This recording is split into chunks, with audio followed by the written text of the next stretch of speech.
Hello and welcome to Fully Express with me, Aisha Hilton. And today I'm talking about the witch wound and why it might not have felt safe to be seen. I've definitely experienced this, and why the world needs our gifts more than ever. So I once set up a room in my house, especially for seeing clients. It was really pretty. I had the lovely furniture, flowers, nice lighting, including a crystal lamp. I got business cards printed. I designed them myself. I built a website. I'd done all my training. And then I saw one person, which was scary enough. And then I just totally freaked out and I could never bring myself to see anyone again, which is crazy, right? I had this innate and inexplicable fear of working as a healer or being an intuitive. Like, it's crazy.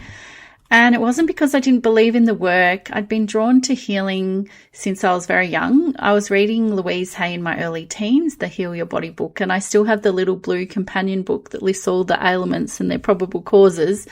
And unfortunately, I didn't heal my body with that book, unfortunately, but my interest and love of alternative healing and therapies and modalities continued from my late teens and early 20s and onwards. So I trained in a lot of modalities. I did Pranic healing with Master Chuakok Sui, even did a retreat with him, and that was amazing. I trained as a death doula and a birth doula a few years ago, and I trained as an EFT practitioner back when EFT had just started and Gary Craig was everywhere. And I'd travel to Melbourne, do all the training, come home, go back the next weekend. And I used EFT every single day on myself, and I believed in it, but I just couldn't bring myself to use it with other people. And this happened again and again over my last few decades. I train in something, put all this time and effort and money and love, and get right at the edge of stepping into it, and then something would pull me back. Not just pull me back, it would jerk me back. And you wouldn't believe how many domain names I've purchased over the years, and websites that I built, and business cards that I've designed for various healing businesses that I wanted to start and then just couldn't. And for people who've known me for a while, they've seen me do lots of different things in my business, but maybe don't know that part of it. And for a while, I thought there was something wrong with me. I didn't really understand how my love of healing could not be translated into working with people. It was really confusing and perplexing. And I've only recently, I think, come to realize that I was carrying what's known as a witch wound. And I know this sounds very way out there and very woo. And if you don't believe in past lives like I do, bear with me as I explore this with you, because it's not just past lives that can come down through our ancestors as well. And in this lifetime, I don't really identify as a witch. I'm not that into witchy things on one level, like I'm not in a coven or anything.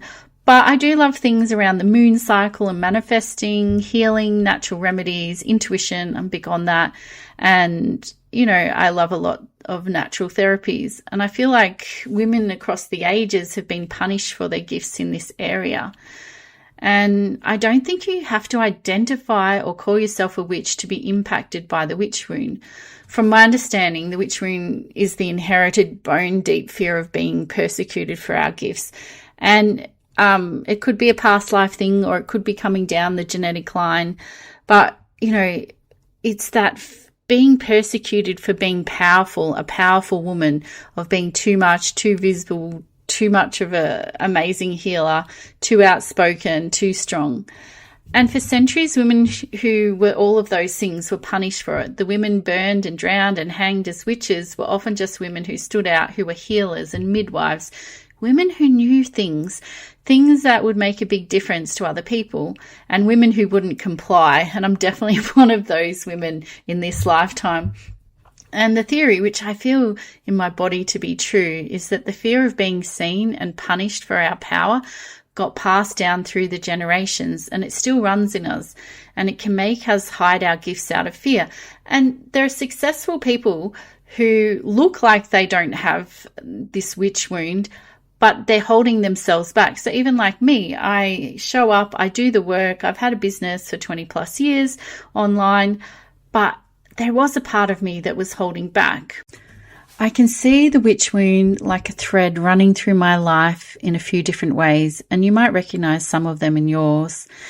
I knew that I had a fear of persecution because as a young child, I was absolutely terrified that I was going to go to jail for a crime I didn't commit.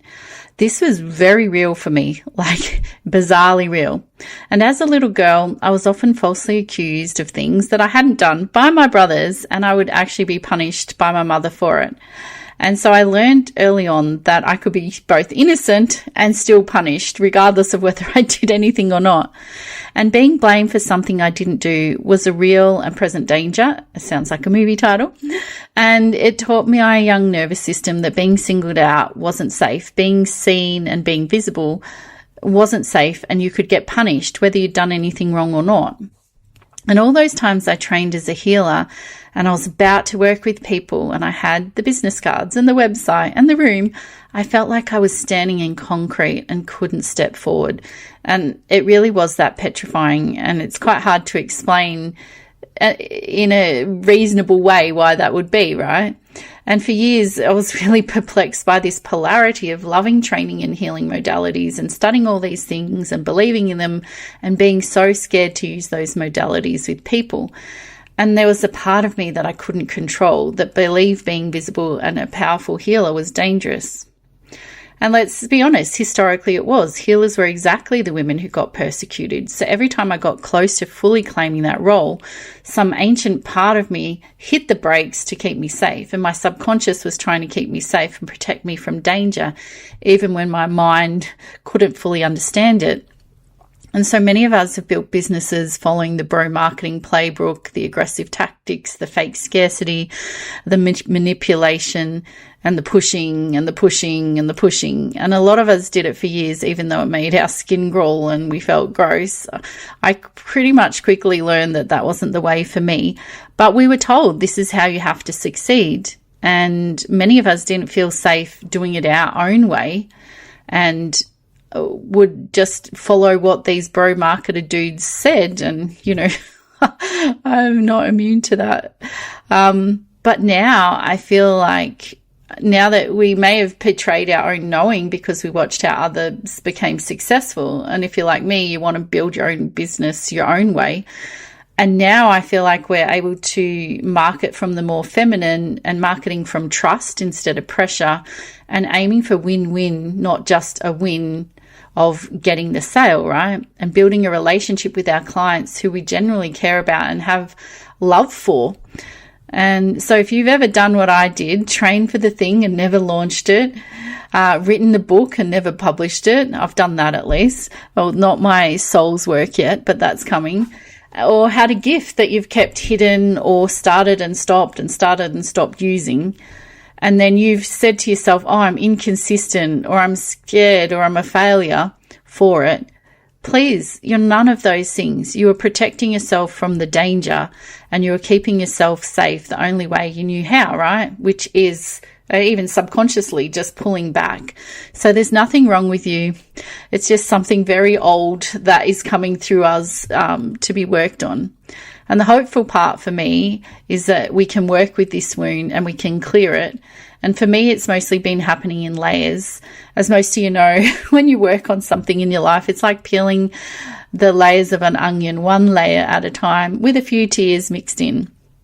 And as you know, I love to create music. My first album that I worked on was around the witch wound, actually, and I called it The Sacred Ones. And it explores how women have been told to hide their gifts, how we've been controlled and persecuted for being healers and intuitives, and how we didn't go away. We might have been silenced, we might have been hidden, but we've been here all along. So after I created that album, I listened to it over and over again. It was like medicine for my soul, and it fed my soul in a way that was thinking about the witch wound consciously didn't help me. But hearing that music, it was like I was calling my gifts and my courage back. And I felt like I was reclaiming my power. I also worked with a wonderful woman called Linda Nevin, who's in New Zealand, and she has a program specifically on healing the witch wounds, and I'll pop the link below. And she's amazing. And that, along with my music and Linda's energy infusions, were really useful to me in shifting out of the witch wound. And I don't think I would be doing this podcast if I'd not worked on my witch wounds and with Linda or created the album. My fear around being a healer was so fierce that even now I have moments of it lingering in the background, trying to hold me back from speaking my truth. And part of the process for me was naming and claiming how women have been treated, the persecution, the fear, the silencing, having to do deep healing work in secret, and then claiming how genuinely precious these gifts are, knowing how much the world needs them, and acknowledging how much this fear of persecution has cost us.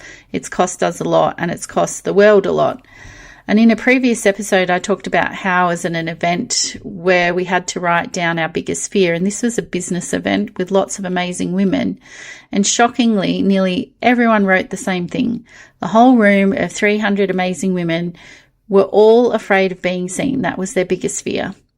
That's how afraid we are. And I do believe it could come from the persecution of women over generations. And I mean, historically, being a woman is a lot less safe than being a man. That's true. As for me, I don't know if I'm fully healed on this, but through working with Linda and creating and listening to my album, I feel bolder. I feel less afraid. I still feel the fear sometimes, like this soft whisper, but I'm not letting that fear hold me back. And this podcast is me walking straight into that wound and going, okay, I'm going to be visible. I'm going to put myself out there. I'm going to be vulnerable. I'm going to open myself up to being judged, and things could go wrong, but I'm still doing it. And even though I'm afraid, I'm doing it while I'm afraid. And I decided that hiding my gifts just costs me more than the risk of sharing them. And I guess that's what courage really is. The wound is still here in the psyche of the collective, and there's a shadow of it within me, even though I've worked on it. But I'm sharing myself in spite of it. And interestingly, we're living through a time where so many of the old structures are falling down. The hard, rigid, purely masculine way of doing things, they're all cracking, and you can feel it everywhere. And in human design, they talk about us leaving the era of planning. And the last 400 years, that era of planning was all about building collective structures and systems. And now we're moving into a new era, the era of the individual, where we can come back to our own intuition and our own authority.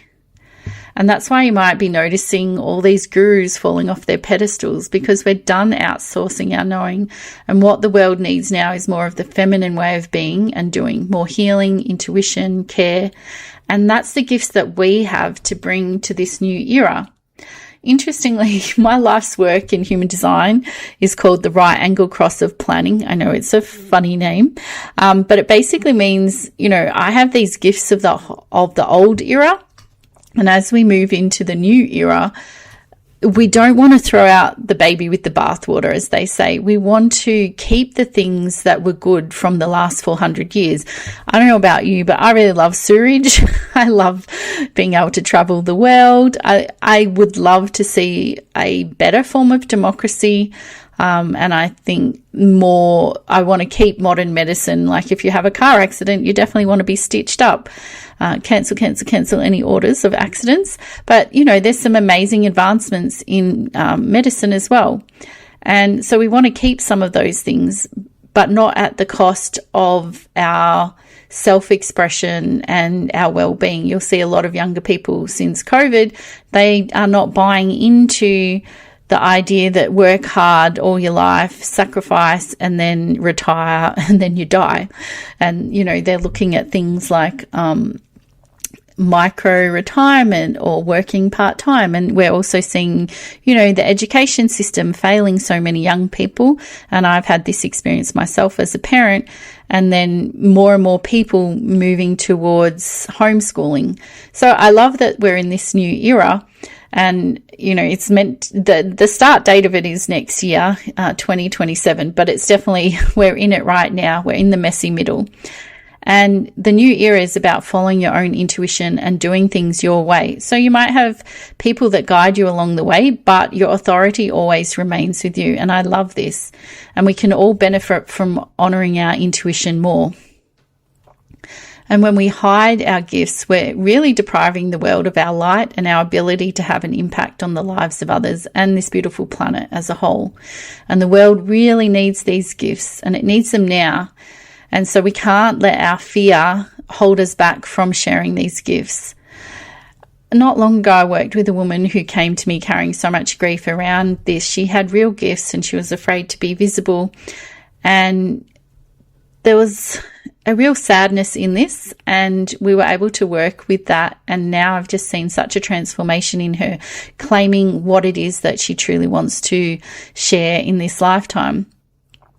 And so if you recognize this in yourself, feel free to reach out and have a chat to me about visibility wounds or witch wounds, and we can do a session together to help you move through that. I use something called Psych K, which is a very simple process that can rewire your unconscious beliefs and also remove stress from your system. And regardless of all of this, please subscribe to Fully Express on Substack if you're not already.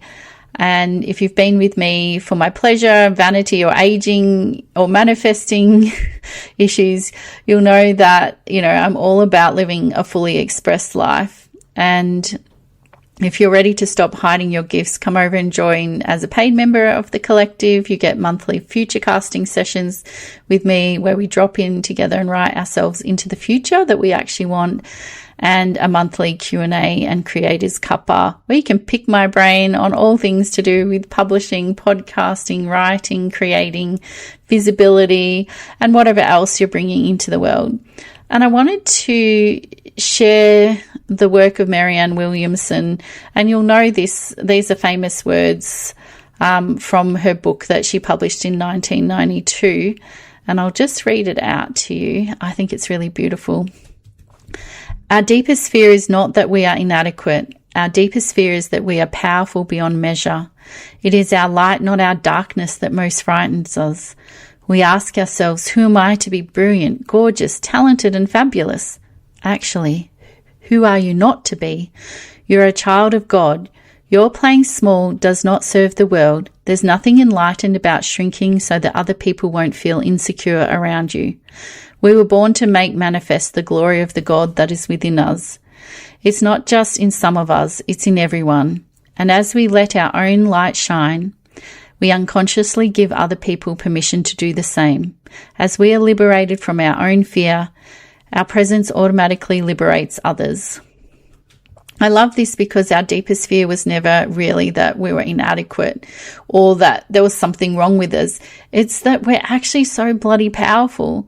And for many of us across many lifetimes, being powerful is the exact thing that got us punished. So no wonder we're afraid of it. So, of course, we play small, and playing small keeps us alive.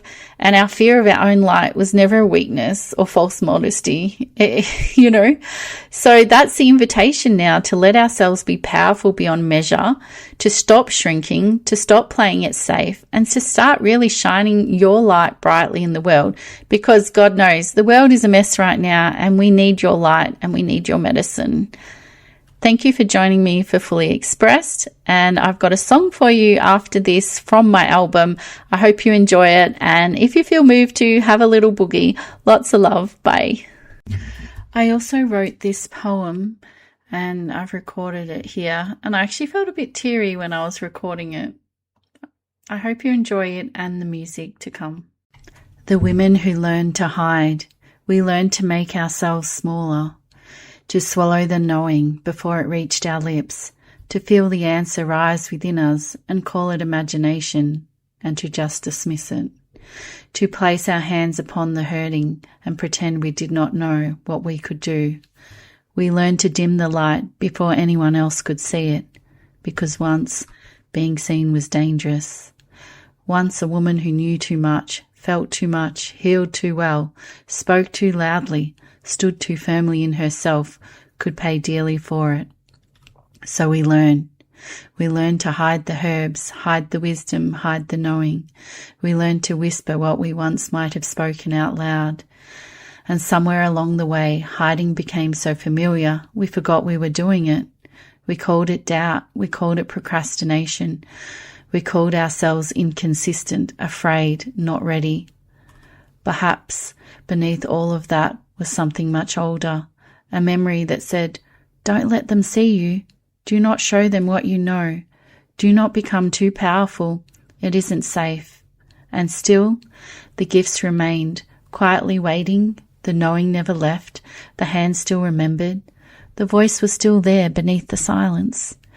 And now I wonder how much the world has lost while we were hiding.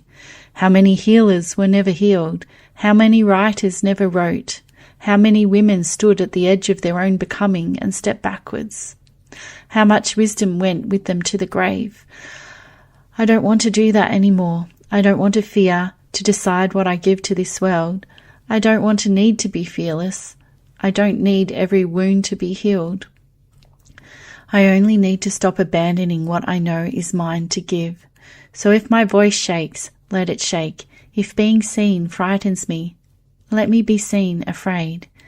If some ancient part of me whispers, hide, I will hear her, I will understand why, and then I will step forward anyway.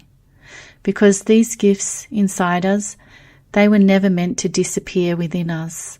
There is wisdom the world has waited long enough to hear, and perhaps this is how the world begins to heal. Not by forgetting the women who had to hide, but by becoming the women who no longer do.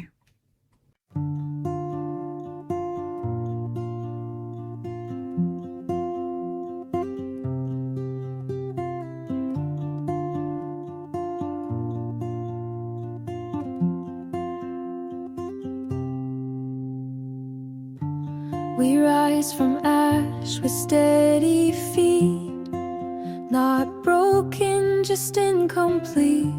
The roles they buried, still alive. We never left, we just survived. We wore their names, we learned their ways, but held our truths in hidden bays. Now time has turned, the veil is thin, the sacred ones come back again. We are the fire they try to drown, the ancient root beneath this ground. We walk as priestess, healer, guide, the soul of earth, the ocean's tide. We do not knock, we do not plead, we come with hands that know what's need. We light the smoke, we speak the dream, we hold what lives in what's unseen. We bless the birth, we tend the grief, we call the soul back into belief. We weave the dark, we tune the song, we are the ones who still belong, still belong.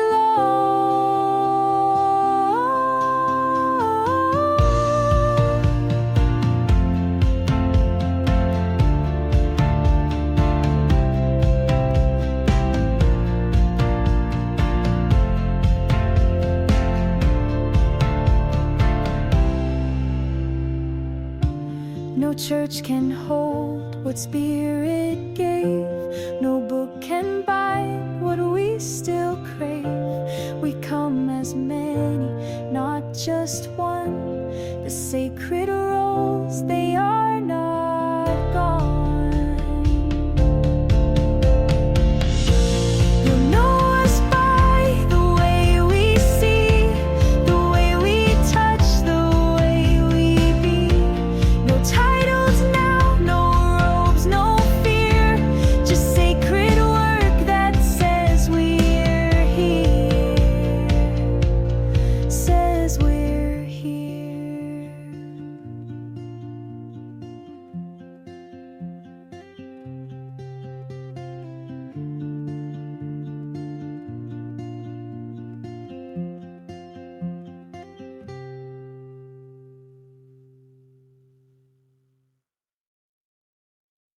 I was the voice beneath the flame, the dream walker, the soul with no name. I held the blood, I held the sky, I was the bridge you walked to cry. I sang the stars, I read the bone, I was the midwife of the unknown. But silence came with sword and law, and named my gift a thing of flaw. They took the ropes, they took the rights, they burned the herbs, they banned the nights. They called it sin, they made it shame, they killed the role and kept the name. They told me hush, they told me lie, they turned my temple into wine. They paved the land, they cracked the stone, and left me aching, left alone. But still I burn beneath my skin, a sacred knowing held within. You cannot kill what time can't touch.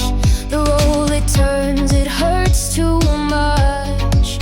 I hear the drums through modern noise, I feel the grief in stolen voice, and every rage I've had to hide is memory that never died. They took the ropes, they took the rights, they burned the herbs, they banned the nights. They called it sin, they made it shame, they killed the role and kept the name. They told me hush, they told me lie, they turned my temple into wine. They paved the land, they cracked the stone, and left me aching, left alone.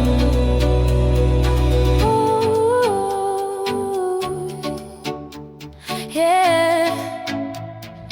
I am the priestess, I am the tide, the oracle you try to hide. I am the healer you denied, still here, still whole, still dignified. This wound is old, but not my end. It makes me rise, it helps me mend. I walk again the sacred way, and I remember how to stay. They took the ropes, they took the rights, they burned the herbs, they banned the nights. They called it sin, they made it shame, they killed the role and kept the name. They told me hush, they told me lie, they turned my temple into wine. They paved the land, they cracked the stone, and left me aching, left alone. No stone, no glass, no holy hall, no rules that rise just to fall. The sacred place they tried to find was always here, was always mine. This breath, this heart, this open chest, this quiet ache that seeks the rest. The temple